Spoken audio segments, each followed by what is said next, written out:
Greetings, and welcome to another episode of The Planetary Persuader. I am Cosmic Kev, your host, and I'm glad you're still here with us. And this is for the week, beginning with the weekend starting Friday, the 26th of August, 2016. So, what's happened? Well, last week I talked about how everything's coming up Virgo, and that certainly is true.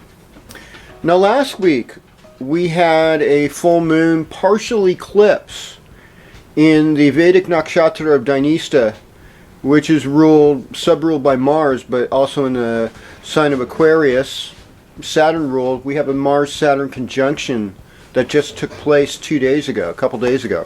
Okay? We're still under that influence. These are the two malefics. These are the two difficult planets to deal with. And yet, in a lot of ways, these two planets give you the most rewards when you deal with them properly. Saturn brings about a sense of justice and longevity and wisdom that's not easily eroded. And with Mars, it gives you physical strength, it gives you courage, a sense of adventure, a sense of passion, but also a sense of self-control.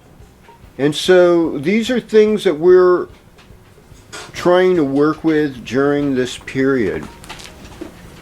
Now in Vedic astrology, of course, Sun's still in Leo.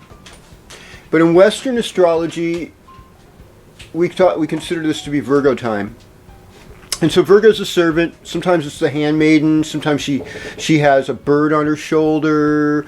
Other times she's holding a shaft of grain. But this is another Mercury ruled sign, earth energy, dealing with how we can be more practical, how we can be a better service to our friends and each other. So that's part of it. Now looking at where the planets are, another thing that's happening this week is that we're going to see Mercury go retrograde. Yeah. So Mercury is going to go retrograde on the 30th, which is Tuesday at 6:04 a.m. So when you wake up Tuesday morning, things seem a little bit haywire. I mean, the way I look at it, we're already in the shadow of Mercury retrograde, so I'm like, don't make any hefty decisions, people. Don't make anything major. Just keep it all on the down low. Venus is going to go into Libra this week in Western astrology, so that'll add a certain sense of nicety. And Venus also ends up conjoining Jupiter this weekend. On Saturday, there's a sweetness in the air. There's a sense of pleasure, even though we're going through hardship. And by next Thursday, Thursday, yes, we have a new moon and a solar eclipse at 2:03 a.m. And 9 degrees Virgo, that is definitely in the nakshatra of Purva Falguni.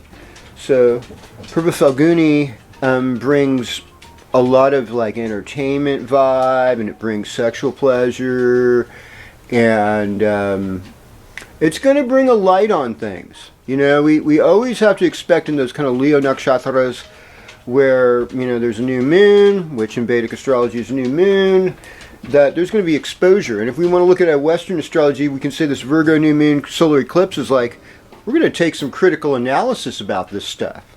And we're going to look at the deep foundations of what's going on here and do some investigation. So there's going to be some investigation. And there's going to be some information that comes out that's going to be critical towards the survival of function, both socially and of the planet ecologically.